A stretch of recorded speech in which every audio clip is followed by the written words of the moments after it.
how the Ukraine war started. A bunch of Ivy League, State Department, CIA people concocted that thing, made bad decision, senseless decision after senseless decision after senseless decision. And, you know, can you elaborate? I mean, we have this entire portion towards the end of the interview, but we can crank it out right now. So the Ukraine war was started by...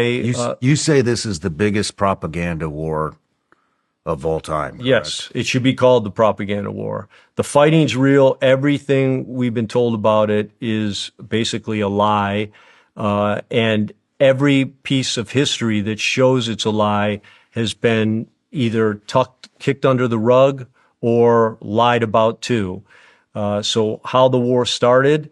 The war started when the Obama administration, I don't say U.S. because the Ukraine war could not have started with any other administration, because it couldn't have started without the press as part of the group that was going to provide cover for starting it. And they were all in on the start of the Ukraine war. But the U.S. Obama administration, Victoria Nuland, Jake Sullivan, John O'Brien, and Joe Biden. Joe Biden had one job. You can look in his archives as vice president. It was his one job was Ukraine. And Joe Biden and Jake Sullivan, his deputy, were the architects of the start of the war. And the way it started was the State Department and CIA non-elected officials, along with their counterparts in the EU, Ukrainian politicians, and George Soros's Open Society Foundation, along with the neo-Nazi ultranationalists, created the fake Maidan protests. You can still go online. I checked before I came. Videos are still there, 2014, 15. Look at Maidan protests. You'll see brand new GP mediums in the background. You'll see them serving soup. You'll notice that everyone has these same orange hard hats on, distributed to them. The weapons, you'll see weapons, the same common weapons being held by the ultranationalist neo-Nazis. And then there are interviews. There's BBC and German TV interviews with Ukrainian protesters. And one of them, all the guy does is ask, why are you protesting? And every single individual that they question says the same thing. I'm here because they told me to be here and I'm getting paid.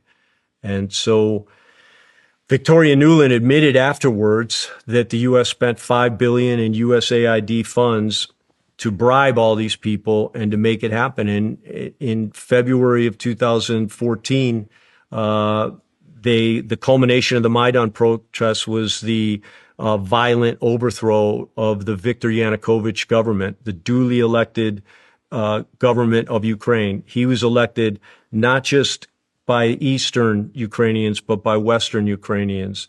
And his election was validated by the UN. But for some reason, they decided we got to overthrow him. And the plan, and this is where this senseless decision-making comes from, and this is all in cables. It's in State Department, CIA cables, and in... Just for the audience, cables are basically secure emails. Yes, good description.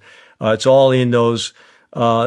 They believed that by overthrowing Yanukovych, installing their Ukrainian puppet politicians, and then starting a ethnic war in eastern Ukraine, which is populated by almost 100% ethnic Russians, that by doing that, this would cause so much unrest in Russia that the Russian people would rise up and overthrow Putin.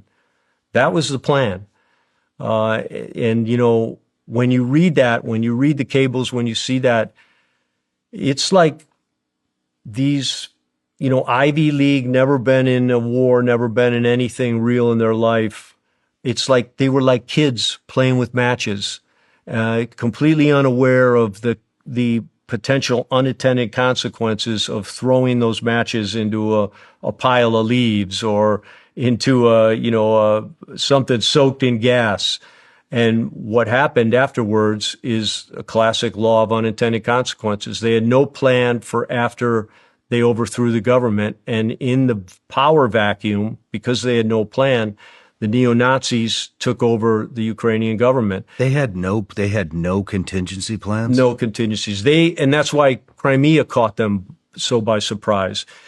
So you also online, you can go on any of your favorite search engines and just look up Victoria Nuland, Gregory Pyatt. He was the ambassador. She was the head of State Department for the overthrow. Their phone call was intercepted by the Russians and then published on YouTube. Initially, it's on all search engines now. Their phone call is them talking about which Ukrainian politicians that they controlled would be the next prime minister. And this is before the violent overthrow. It's like 2 weeks before. So they're on record talking about who to install in the new government. So it's not a theory. There's a massive trail of evidence that shows exactly what happened, to include open source intelligence, the videotapes that show what's about to happen. So when the neo-Nazis controlled the 5 key ministries of the Ukrainian government, to include the Ministry of Defense, John O'Brien was the head of CIA then. He flew in the day after they overthrew the Yanukovych government, met with the head of the Ukrainian intelligence and the head of MI6.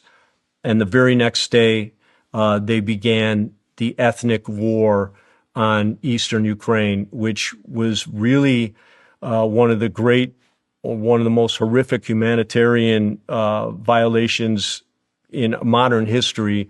They just began shelling the civilian areas with artillery and mortars. And again, it's all on video. You can see grandmothers crying in the streets with dead, spouses and dead children, and saying, why is our own country doing this to us? Why is our own government doing this to us? The eastern Ukrainian oblasts that have since voted for independence and autonomy, then independence and reunification with Russia. So Crimea, Donetsk, and Luhansk, all 3 of them would have stayed in Ukraine, but they had no choice. Ethnic cleansing began, and between 2014 and 2021, 14,000 ethnic Russian civilians were killed in eastern Ukraine, and most of them by artillery, mortar, and drone attacks. And wow. All the hospitals, horrific. The ethnic Russians petitioned the UN to come in and investigate, begged for the UN to investigate. They wouldn't do it. We should have, as the U.S., if Trump always says, if I had been president, this wouldn't have happened. But any objective president, this was grounds for sending forces in. This was worse than Bosnia, worse than Rwanda, any of those places. We should have sent people in to stop it, but no one would do that. And the killing just continued, as well as the cover-up. Most Western Ukrainians still to this day believe what the propaganda said happened, that Maidan protest was an organic protest, that Yanukovych fled because of his corruption. He knew he was going to get busted. He fled the country. And then they say that Putin invaded Ukraine, and he did not. So I told you 14,000 dead.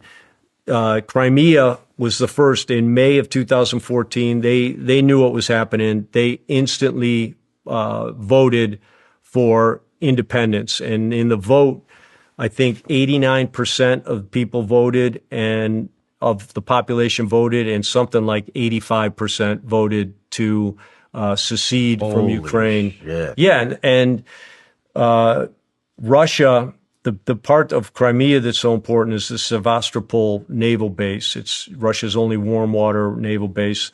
They had a contract with Ukraine to keep that till 2045. They just left the base and helped the Crimeans secure Crimea. But Donetsk and Luhansk begged for Russian help. Putin demurred. He was incredibly conscientious about not pissing off NATO, if you can believe that, because NATO is, actively working to undermine him, and he's not helping these ethnic Russians because he doesn't want it to look like, he's invading or that he's provoking NATO. So they set their own elections up in the summer of 2014, and the same results. 80+% voted and 80% voted for independence. So why is that important? Because today, when you hear people say, why would we give the Donbass basin back to Russia? They invaded. Well, you're not giving Donbass back to Russia. Dun stands for coal, Bass stands for basin. So Donbass is the coal basin. And within it is Luhansk and Donetsk oblasts or provinces. And both of those voted for independence. They had no other choice. After all the killing in 2015, the president, the newly installed president of Ukraine, outlawed the Russian language, outlawed the Ukrainian Orthodox Church, which is like the sister to the Russian Orthodox Church. The Orthodox Church was founded in Kyiv. Russia considers Kyiv the holiest of holy cities. It's like Jerusalem to them. That's why they've been so circumspect on the bombing of Kyiv, because it's a holy city. But the Ukrainians forfeited any right to Eastern Ukraine when they started killing them, when they took away all their basic human rights: life, liberty, pursuit of happiness. You can't practice religion. You can't speak your language. Yeah. He stopped the pensions of all. What the hell are you supposed to speak? Yeah, exactly. Sign language. I mean, if you read the UN Charter on Human Rights, all those things are like the staples. And if you violate those, the UN Charter more or less says the country has a right to, for self-governance, to break away from whoever is doing that to it.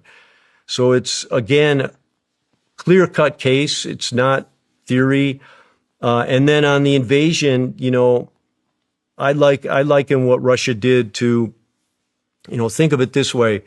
You can technically call it an invasion.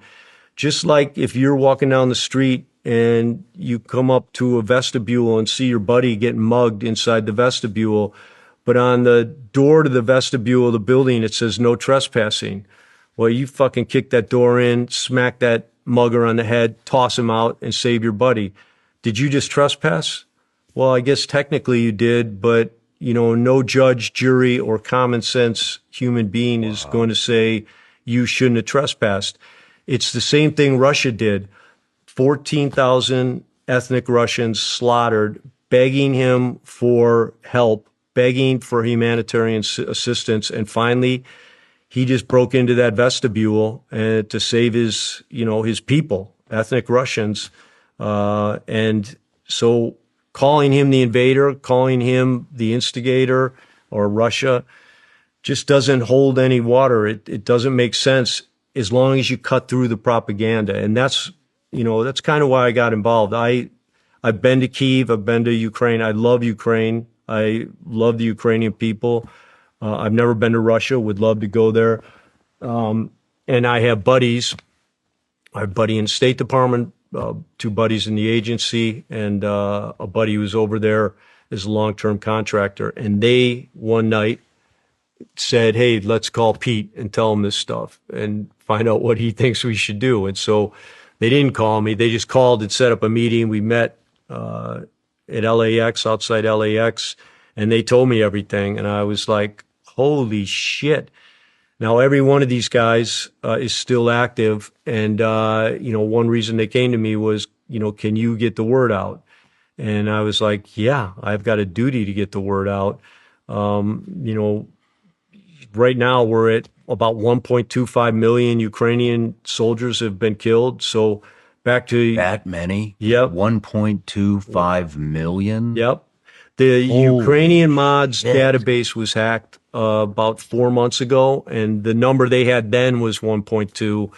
I'm giving them a benefit of doubt. They've been losing about 1,000 men a day every day of 2025. Wow. So it's incredible numbers. You can, I'm on about 5 or 6 different Telegram channels that I subscribe to, and there's some great independent reporters. I think you might have had one of them on, Patrick Lancaster. Did you have him on? Okay, maybe he was on Tucker or something. I probably shouldn't have brought that up. But all good. Yeah, so maybe we should look into him. Yeah, he's an independent reporter. He's been over there from the beginning, and the first thing that strikes you when you watch one of his reports is, where the fuck is the press? Why is there no mainstream global media press coverage of the Ukraine war? Why have we not seen a single? Remember, they forced the U.S. military to embed them in Iraq, Afghanistan, and demanded it because not because they wanted to cover it, because that's the quickest formula for getting a Pulitzer Prize and getting, looked on favorably as a journalist. But from the beginning, the question has to be, why is there no coverage of the Ukraine war? And I'll tell you why there's none. Because if they cover it, they'll expose the propaganda stories that are happening. And the first way is the entire war has been fought in eastern Ukraine. So every city that gets taken by the Russians in eastern Ukraine, they're the liberators, and the people come out celebrating when the Russians come in and telling them about the hell they've been living through with the Ukrainian army occupying their town. No matter where you're watching the Sean Ryan Show from, if you get anything out of this at all, anything, please like, comment, and subscribe. And most importantly, share this everywhere you possibly can. And if you're feeling extra generous, head to Apple Podcasts and Spotify and leave us a review.